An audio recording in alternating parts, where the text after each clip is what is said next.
Bismillah, izin bertanya Ustadz. Nah. Ustadz, riwayat penyakit apa saja yang perlu disampaikan ketika ta'aruf?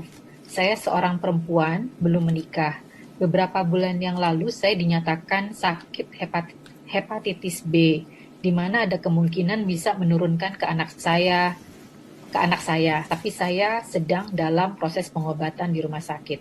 Pertanyaannya, kapan waktu yang tepat untuk menceritakan hal ini Ustadz? Apa perlu saya mencantumkan hal ini di CV?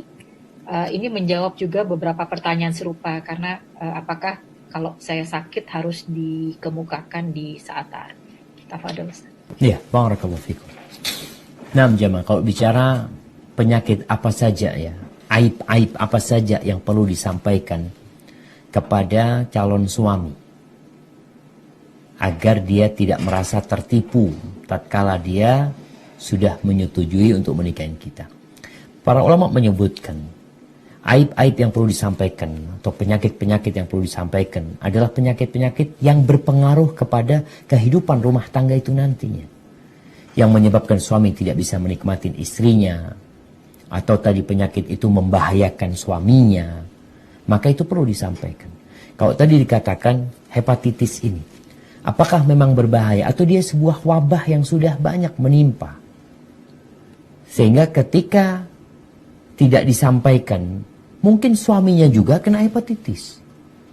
Maka kalau ingin menyampaikan kepada suami tentang apa yang ada pada dirinya, kalau itu memang membahayakan rumah tangga dia, apalagi tadi disampaikan bisa ke anaknya, dan hepatitis ini termasuk wabah sebenarnya jamaah ya. Ana rasa itu mungkin termasuk yang perlu disampaikan dalam kondisi memang membahayakan rumah tangganya. Suami bisa tertular, bukan hanya anaknya, tapi suami bisa tertular. Namun sekali lagi ada hal-hal yang bisa disembuhkan, ada hal-hal yang bisa diperbaiki, dan cukup kemuliaan seseorang itu tatkala aibnya itu terhitung gitu jamaah. Jadi mungkin sebagian takut, kalau anak sebutkan nanti anak takut suami anak nggak mau, atau laki-laki nggak mau sama anak. Jangan takut, karena kita tahu takdir kita sebenarnya sudah ditetapkan sama Allah SWT.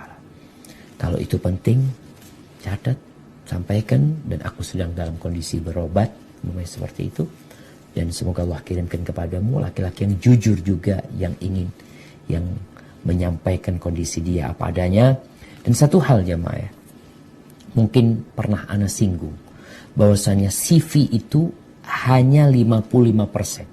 Kita mengetahui kondisi orang itu dari CV 55%. Kenapa? Karena lisan bisa berdusta. Maka tetap perlu ada pencari tahuan ya dari luar tadi untuk melengkapi data yang sudah kita terima. Hadza wallahu a'lam bishawab. Tapi kalau kita ngelihat dulu para ulama di kitab-kitab mereka ketika berbincang tentang aib-aib yang bermasalah itu, ada aib-aib di tubuh yang memang membahayakan atau tidak bisa suami menikmatin istrinya, atau penyakit-penyakit menular yang sangat berbahaya, itu pun perlu dijelaskan. Hadza wallahu a'lam.